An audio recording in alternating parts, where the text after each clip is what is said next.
இறை இயேசுவில் மிகவும் பிரியமான சகோதர சகோதரிகளே, உங்கள் அனைவரையும் பொது காலத்தின் 22வது வார நற்செய்தி பகிர்வுக்கு அன்புடன் அழைக்கிறேன். நமக்கெல்லாம் மிகவும் பழமையான ஒரு கதை, ஒரு குருவின் பூனை என்று அழைக்கப்படக்கூடிய கதையை நாம் எல்லோருமே கேள்விப்பட்டிருப்போம். நமக்கெல்லாம் மிகவும் அறிமுகமான கதை என்றாலும் இந்த வார நற்செய்தி பகிர்வுக்கு இது மிகவும் பொருத்தமான கதை என்பதால் உங்களுக்கு கூற விளைகிறேன். ஒரு குருவானவர் ஒரு ஆசிரமத்தில் இருக்கும்போது தன்னுடைய சீடர்களுடன் அமர்ந்து ஜெபம் செய்வார். அப்போது அங்கிருந்த ஒரு பூனை, அந்த குருமடத்தில் இருந்த அந்த பூனை எப்போதுமே சத்தம் போட்டுக்கொண்டே இருக்கும், இங்கும் அங்குமா ஓடிட்டு இருக்கும். அதனால அந்த குருவானவர் என்ன செய்கிறார்னா, அந்த பூனை எடுத்து ஒரு தூணோடு கட்டிவிட்டு ஜெபத்தை செய்ய தொடங்குகிறார். இது போல தினமும் நடந்து கொண்டே இருக்கிறது. ஆனால் கொஞ்ச நாள் கழிச்சு என்ன நடக்குது அப்படின்னா, அந்த குருவானவர் இறந்து போகிறார்.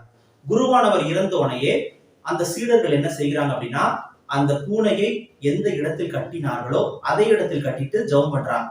ஆனால் கொஞ்ச நாள் கழிச்சு அந்த பூனையும் இறந்து போகுது. அந்த பூனை இறந்தோடனே என்ன நடக்குது, அவங்க வேறு ஒரு பூனையை வாங்கி கொண்டு வந்து அந்த பூனை எங்க கட்டப்பட்டிருந்ததோ அதே இடத்தில் கட்டி திரும்பவும் ஜெபம் செய்ய தொடங்குறாங்க.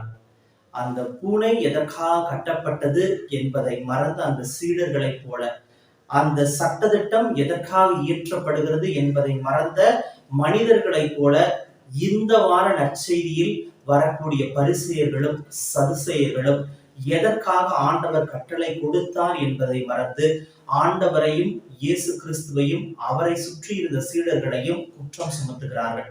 இன்றைய நாள் நற்செய்தியில் நாம் என்ன பார்க்கிறோம் என்றால், பரிசேயர்கள் ஆண்டவர் இயேசு கிறிஸ்துவிடம் கட்டளைகள் குறித்த கேள்விகளை எழுப்புகிறார்கள்.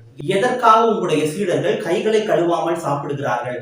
காய்கறிகளை கழுவாமல் அவர்கள் எப்படி சாப்பிட முடியும்? யூத சட்டத்திற்கு இது எதிரானது அல்லவா? இதை அவர்கள் எப்படி செய்ய முடியும் என ஆயிரக்கணக்கான கேள்விகளை தொடர்ந்து இயேசு கிறிஸ்துவிடம் கேட்டுக்கொண்டே இருக்கிறார்கள். அவற்றுக்கெல்லாம் இயேசு கிறிஸ்து கூறக்கூடிய பதில்களைத்தான் இந்த நாளில் நாம் நம்முடைய நற்செய்தியின் சிந்தனையாக பார்க்க உங்கள் ஒவ்வொருவரையும் நான் அழைக்கிறேன். முதலாக இந்த பரிசேயர்கள் என்பவர்கள் யார்? பரிசேயர்கள் என்பவர்கள் பரிஷிம் என்று அழைக்கப்படக்கூடிய ஹீப்ரு மொழியில் அவர்கள் கூறப்பட்டார்கள். பரிஷிம் என்றால் அறிவார்ந்தவர்கள், சமூகத்திலிருந்து குறிப்பிட்ட ஒரு பணிக்காக ஒதுக்கி வைக்கப்பட்டவர்கள் என்ற அர்த்தம். எந்த ஒரு பணிக்காக இவர்கள் ஒதுக்கி வைக்கப்பட்டார்கள் என்றால், திருச்சட்டத்தை சரியாக படித்துக் கொள்ளவும் புரிந்து கொள்ளவும் அதை மக்களுக்கு படிப்பிக்க வேண்டும் என்பதற்காக தங்களையே சமுதாயத்திலிருந்து இவர்கள் ஒதுக்கி வைத்துக் கொண்டார்கள். ஏனென்றால் இவர்களை பொறுத்தவரை சமுதாயத்தில் உள்ள மற்ற அனைவரும் அசுத்தமானவர்கள், தாங்கள் மட்டும்தான் சுத்தமாக திருச்சட்டத்தை கடைபிடிக்க கூடியவர்கள் என்று விசுவசித்தார்கள். கிமு 160ஆம் ஆண்டு மக்கபேயர்கள் வாழ்ந்த காலத்தில் தான் முதலாக இந்த பரிசேயர்கள் உருவாக்கப்படுகிறார்கள். ஏனென்றால் யூதேயா நாட்டு அழிவுக்கு பின்னர் மீண்டும் இஸ்ரேல் மக்கள் தங்களுடைய வாழ்க்கையை தொடர்ந்து வாழ தொடங்கிய போது இந்த பரிசேயர்கள் திருச்சட்டத்தை கற்பிப்பதற்காக தங்களையே உருவாக்கி கொண்டார்கள். அப்போது திருவுழியத்தில் இருந்த முதல் 5 புத்தகங்களை இஸ்ரேல் மக்கள் தோரா என அழைத்தார்கள். அந்த 5 புத்தகங்களில் ஆண்டவர் கொடுத்த கட்டளைகளை இவர்கள் 613 கட்டளைகளாக பிரித்தார்கள்.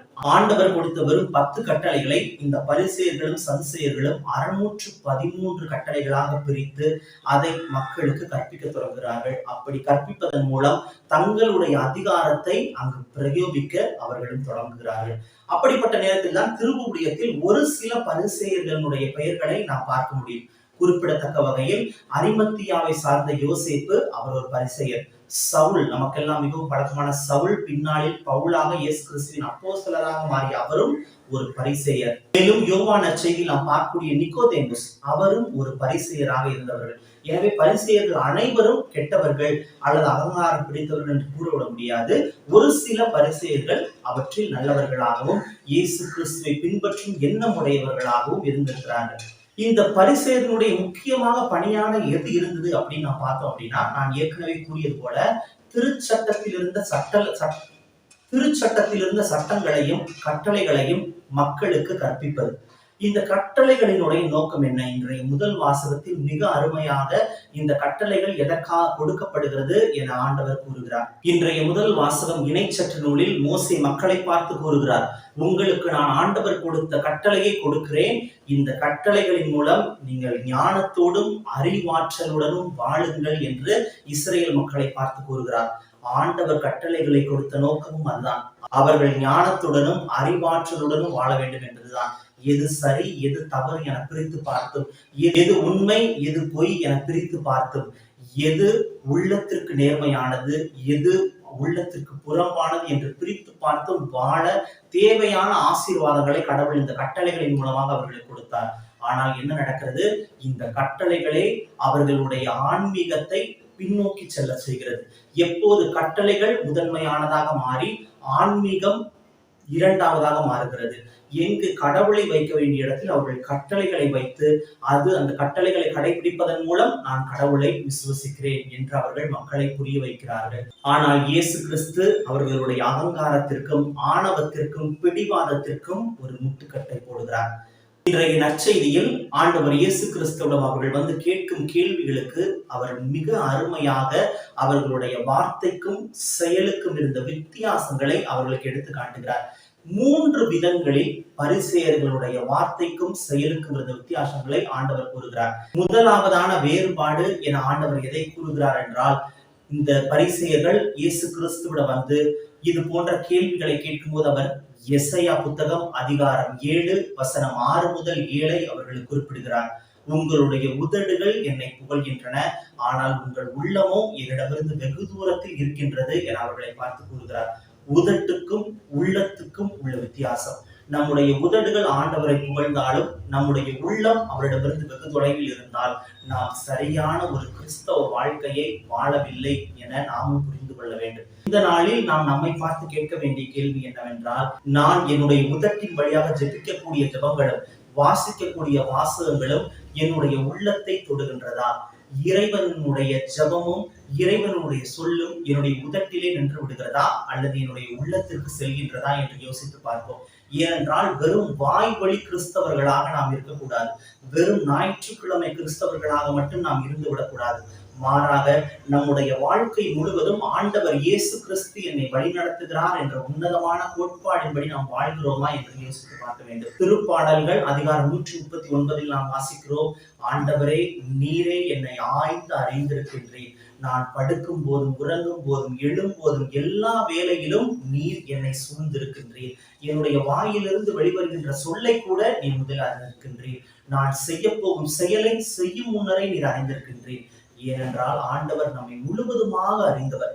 திருப்பாடல் ஆசிரியர் கூறுவது போல எல்லா சூழ்நிலையிலும் ஆண்டவர் நம்மை அறிந்தவராக இருக்கின்றார். அப்படிப்பட்ட ஆண்டவரை நாம் வெறும் உதட்டில் உள்ள ஜெபத்தின் மூலமாக மட்டும் விசுவசிக்கிறோமா அல்லது என்னுடைய முழு வாழ்க்கையையும் அவர் வழி நடத்துகிறார் என விசுவசிக்கிறோமா என்று யோசித்து பார்ப்போம். பரிசேயர்களுக்கும் நமக்கும் இருக்கக்கூடிய வித்தியாசம் அதுதான். பரிசேயர்கள் ஆண்டவரை வெறும் வாயினால் மட்டும் புகழ்ந்தார்கள். ஆண்டவரை வெறும் உதட்டின் மூலம் மட்டுமே புகழ்ந்தார்கள். ஆண்டவர் அவருடைய உதட்டில் மட்டுமே வாழ்ந்தார், மாறாக உள்ளத்திற்கு செல்லவில்லை.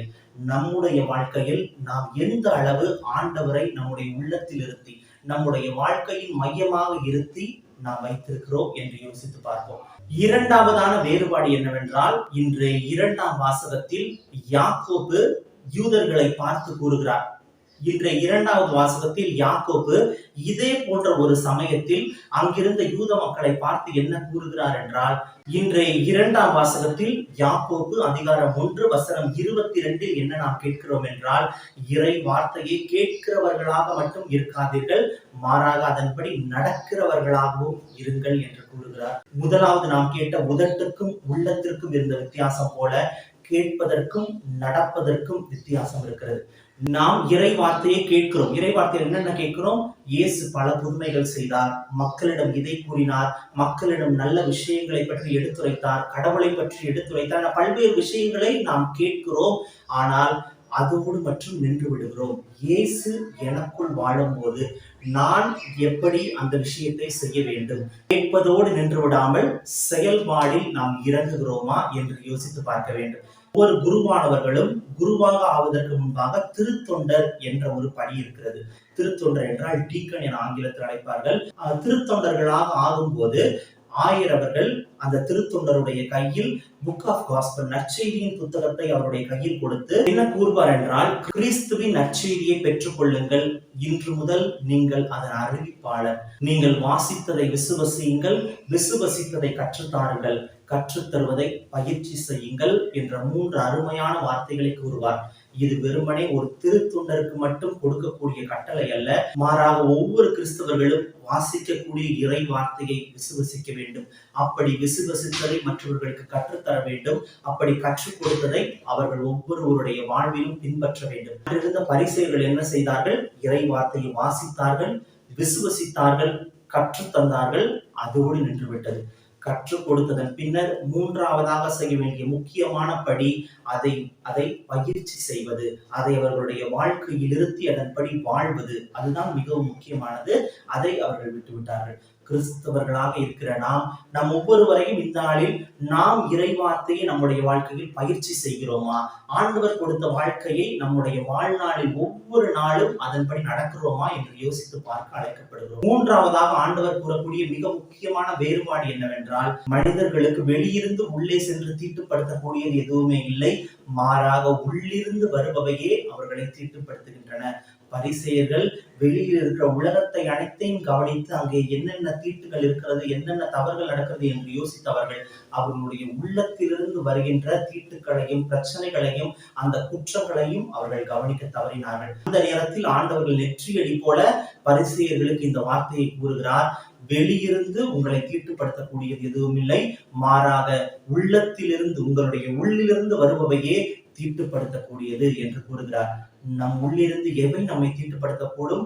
ஆண்டவர் மிகப்பெரிய ஒரு லிஸ்டே கொடுக்கிறார். அர்த்தமை, களவு, கொலை, கொள்ளை, விபச்சாரம், பேராசை, தீச்செயல், வஞ்சகம், காமவெறி, இச்சை, பொறாமை, பழிப்புரை, செருக்கு, மதிகேடு ஆகியன பல விஷயங்களை ஆண்டவர் உள்ளிருந்து வரக்கூடிய தீய எண்ணங்களாக அவர் குறிப்பிடுகிறார்.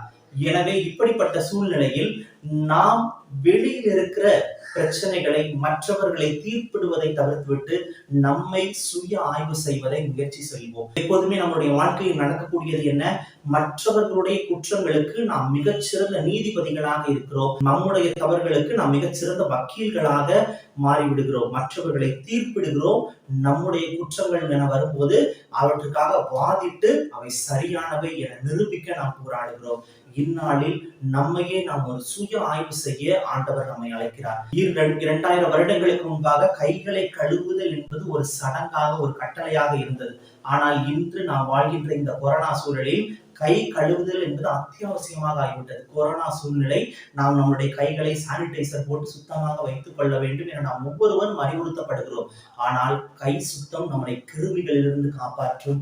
நம்முடைய இதய சுத்தம் தான் நம்மை வேறு பல செயல்களிலிருந்தும் பாவத்திலிருந்தும் நம்மை காப்பாற்றும். நீதிமொழிகள் அதிகாரம் 4 வசனம் 23 விழிப்பாயிருந்து உங்கள் இதயத்தை சுத்தம் செய்யுங்கள், ஏனென்றால் அதிலிருந்து பிறப்பவைதான் உங்களுடைய வாழ்க்கையின் நிலையை உறுதி செய்யும் என ஆண்டவர் கூறுகிறார்.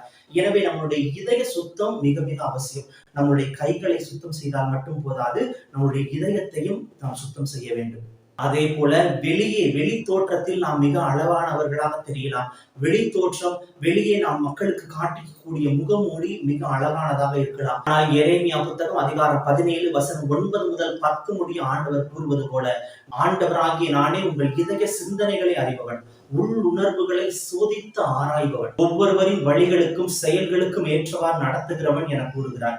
எனவே நம்முடைய இதய சுத்தம், நம்முடைய உள்மன சுத்தம் எந்த அளவுக்கு தூய்மையாக இருக்கிறது என்பது மிக மிக முக்கியம். பரிசேயர்களுடைய 3 முக்கியமான வேறுபாடுகளை பற்றி நாம் பார்த்தோம். பரிசேயர்களுடைய உதட்டுக்கும் உள்ளத்துக்கும் இருந்த இடைவெளி, அவர்கள் கேட்பதற்கும் நடப்பதற்கும் இடையே இருந்த இடைவெளி, வெளி தோற்றத்திற்கும் உள் சுத்தத்திற்கும் இடையே இருந்த இடைவெளி என 3 விதங்களாக இருந்த வேறுபாடுகளை நாம் பார்த்தோம். நாம் இன்று நம்மிடம் கேட்க வேண்டிய கேள்வி, நான் இந்த 21ஆம் நூற்றாண்டில் ஒரு பரிசேயராக இருக்கின்றேனா? அமைய மாடர்ன் டே பாரசி என நம்மை பார்த்து நாம் கேள்வி கேட்க வேண்டும்.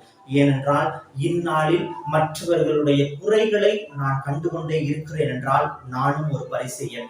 நான் யாராலும் மன்னிக்கப்பட வேண்டியதில்லை என்று நினைத்தால் நானும் ஒரு பரிசேயன். இந்த உலகத்திலேயே என்னை போல ஒரு ஆன்மீகவாதி இருக்க முடியாது என்று நான் கூறிக்கொண்டே இருந்தால் நானும் ஒரு பரிசேயன். கடவுள் என்னோடு மட்டுமே உரையாடுவார், நான் மட்டுமே பாவம் செய்யாதவன் என்று கூறினால் நானும் ஒரு பரிசேயன். வெளிப்புற தோற்றமும் சுத்தமும் முழங்கால் போட்டு ஜெபம் செய்து கைகளை உயர்த்துவது மட்டும்தான் உண்மையான ஆன்மீகத்தின் அடையாளம், மற்றவர்கள் எல்லாம் ஆன்மீகம் இல்லாதவர்கள் என்று நான் கூறத் தொடங்கினால் நானும் ஒரு பரிசேயன். புனிதத்தின் அடையாளம் என சில வகையான காரணங்களை மட்டும் நாம் கூறிக்கொண்டே இருந்தால் அதுவும் ஒரு குறித்தான ஒரு அடையாளம். எல்லாவற்றிலும் தவறு கண்டுபிடிக்க விரும்பினால் நானும் ஒரு பரிசேயன்.